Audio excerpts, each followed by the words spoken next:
Good morning, good afternoon, good evening. I'm Doug Larkin from Montclair State University, And I'm Liz Carletta.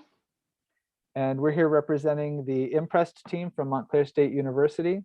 And today we're going to talk about job embeddedness and professional support, a case study of science teacher retention in one district. This study is part of a larger study, but the main question we're asking is, what is working in efforts to retain new science teachers? This large question is being investigated in a national study where we are looking at school districts where science teachers have been successfully retained.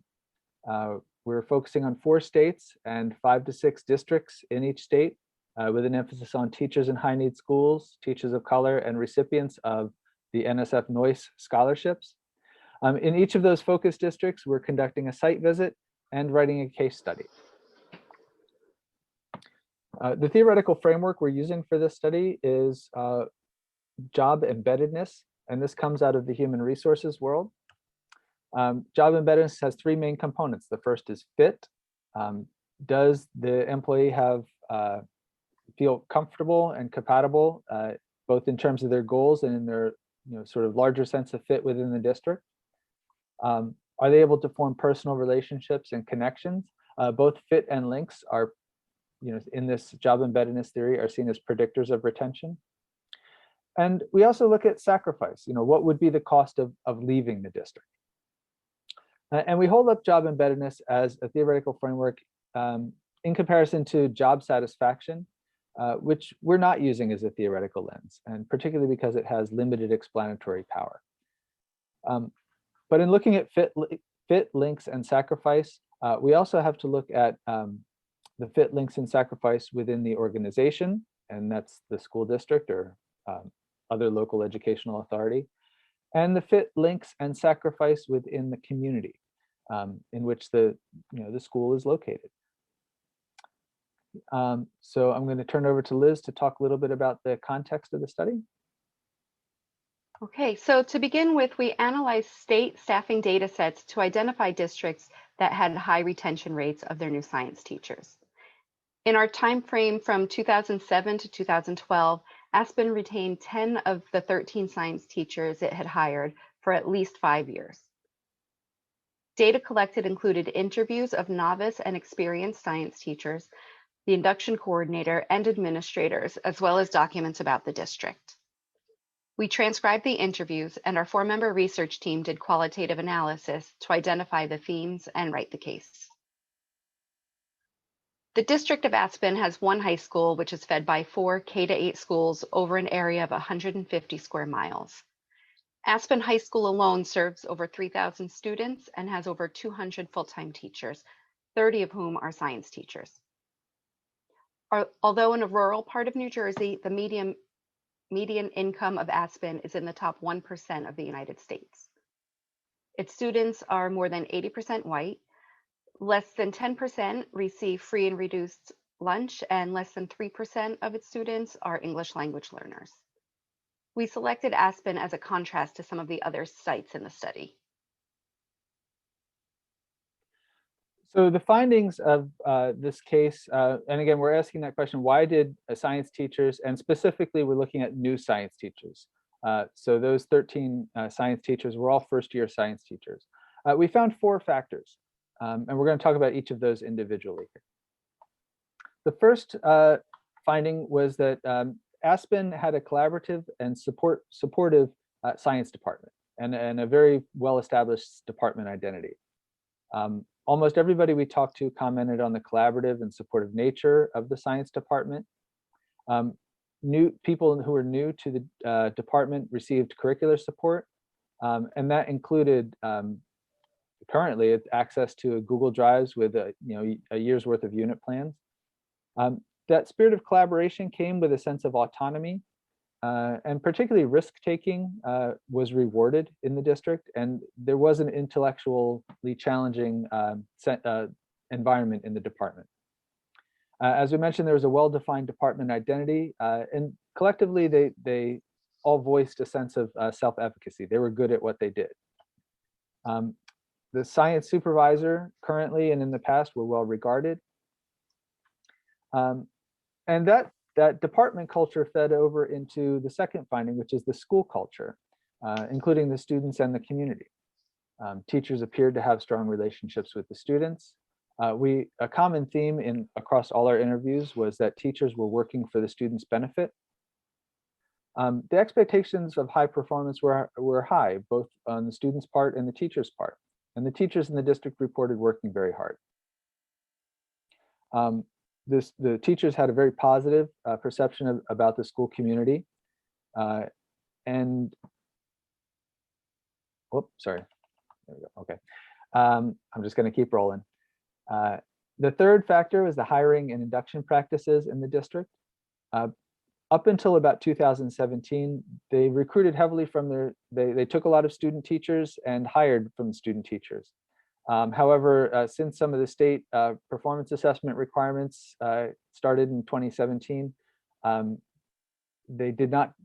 Aspen did not take any student teachers, and they really preferred not to hire alternate route teachers because of the state requirements for taking classroom video. Another factor was that the science teachers themselves were involved in the hiring process, and we'll talk about this when we get to fit. But there was an influence over who got hired into the department. There was a substantial induction and mentoring effort in the district, particularly a new teacher academy, and part of that was in the summer and then continued throughout the year. One thing we found interesting was that new teachers who were hired into the district but were experienced elsewhere were assigned a buddy, and we found it interesting that those buddies were, and it wasn't much, but they were compensated by the district for their efforts. And we saw lots of unofficial mentoring within the department. And finally, the last thing we want to mention is the sufficient resources that we saw within the district. The average teacher salary was about the same as the state average. There was actually a perception that they were paid below the state average, but that was incorrect.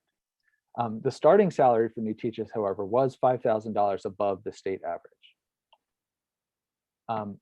In contrast, the per pupil expenditures in Aspen were far over the state average by about $3,000. And clearly, just in talking with the science teachers, their materials and the resources they needed to teach science was sufficient. There was ample support for professional development, both within and outside the district. And the induction coordinator received a stipend. The image there is that of a bicycle desk, which, when we went to visit, and we actually conducted this interview just before the school shut down due to COVID-19. But there were bicycle desks in the media center. And to us, that was an example of a well-resourced school in the sense that somebody had a good idea that would support the students. They had the funds to purchase these bicycle desks, which were available for teachers and students alike. And so it served as somewhat of a metaphor for our research team. Okay, now returning to our theoretical framework, what was most clear to us through the job embeddedness framework was the part about the organization. We certainly saw a fit. There were shared goals, professionalism, autonomy, including staff in the hiring, assured attention to fit. That connected with another piece that we had some lingering questions about both race and class and the homogeneity within the district. And things we know that go all the way back to Allport studies about in-group preferences and out-group preferences. We may have seen that there's a tentative hypothesis, but certainly, including the staff in deciding who was allowed into the in-group contributed to the sense of fit to the people who were hired. In terms of links, there was a strong attention to building relationships within the department.